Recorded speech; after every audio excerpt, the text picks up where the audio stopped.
Hello students, Hindi व्याकरण की इस क्लास में आपका स्वागत है। पूर्व की कक्षा में हम लोगों ने विशेषण के विषय में पूरी जानकारी हासिल कर ली थी, जिसमें विशेषण के विभिन्न भेदों के विषय में हम लोगों ने पढ़ा था। आज हम लोग विशेषण की अवस्थाएं यह पढ़ने जा रहे हैं। तो विशेषण की अवस्थाओं में सबसे पहले विशेषण की 3 अवस्थाएँ होती हैं। पहला है मूलावस्था।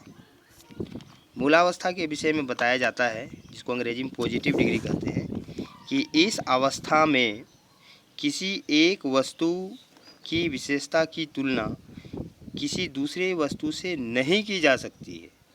यानी किसी एक वस्तु की विशेषता की तुलना दूसरे वस्तु से नहीं की जा सकने वाली यह अवस्था होती है। यह विशेषण का सामान्य रूप होता है। तो इस प्रकार से यह मूलावस्था कहलाता है। जैसे सानिया कक्षा में श्रेष्ठ है। चलिए, सानिया कक्षा में श्रेष्ठ है, इस शब्द से किसी की तुलना नहीं हो रही है, बस ये बताया जा रहा है कि सानिया अच्छी है, श्रेष्ठ है। दूसरे उदाहरण में भी देख सकते हैं आप कि सोम एक अच्छा लड़का है, अच्छा खिलाड़ी है। यहाँ भी अच्छा बताया गया है, उसकी विशेषता है, सामान्य अवस्था है। लेकिन दूसरी बात करते हैं, जब दूसरे नंबर में आते हैं, विशेषण की दूसरी अवस्था है उत्तरावस्था, जिसको बोलते हैं कॉम्परेटिव डिग्री। तो इसमें बताया जाता है कि इस अवस्था में दो वस्तुओं की विशेषताओं की तुलना आपस में की जाती है। यानी दो वस्तुओं की इसमें तुलना आपस में की जाती है। जैसे उदाहरण से समझते हैं कि सलोनी सानिया से कक्षा में श्रेष्ठतर है। ये श्रेष्ठतर शब्द आया, इससे पता चलता है कि सलोनी और सानिया के बीच में तुलना की गई है। तो ये तुलना यहाँ से प्रारंभ हो जाती है, श्रेष्ठतर है।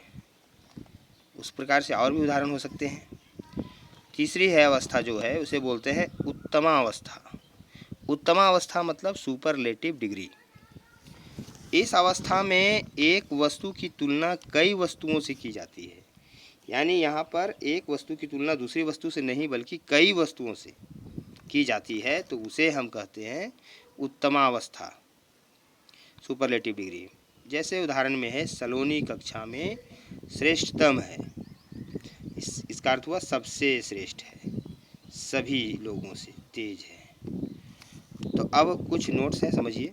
तुलनात्मक विशेषता को स्पष्ट करने के लिए मूलावस्था में तर और तम प्रत्यय, मूलावस्था में तर और तम ये प्रत्यय हैं, तर और तम, इन्हें लगा करके विशेषणों की रचना की जाती है। मूलावस्था का मतलब प्रारंभिक अवस्था जो है सामान्य अवस्था विशेषण की, उसमें तर और तम लगाने से यह तुलनात्मक रूप में आ जाते हैं। जैसे उदाहरण से समझते हैं। जैसे है तीव्र, तीव्र में तर लगा दिए तो तीव्रतर हो गया। उसी प्रकार से तम लगा दिए तो तीव्रतम हो गया। तो ये जो है तीव्र मूलावस्था का शब्द है, तीव्रतर उत्तरावस्था का शब्द है और तीव्रतम उत्तमावस्था का शब्द है। तो उम्मीद है कि आप सीख गए होंगे कि तर और तम लगाने से उत्तरावस्था और उत्तमावस्था में बदला जा सकता है। तो मैं आप लोगों को कुछ बदलने के लिए देता हूँ गृह कार्य के रूप में, जिसे आप लोगों को करने हैं। देख लीजिए ठीक से, आपको मूलावस्था के शब्द दिए गए हैं। आपको उत्तरावस्था में और उत्तमावस्था में भरने हैं, बनाने हैं स्वयं से। जैसे देखिए सुंदर, सुंदर के लिए आप यहाँ क्या लिखिएगा, उत्तरा में क्या लिखिएगा, उत्तमावस्था में।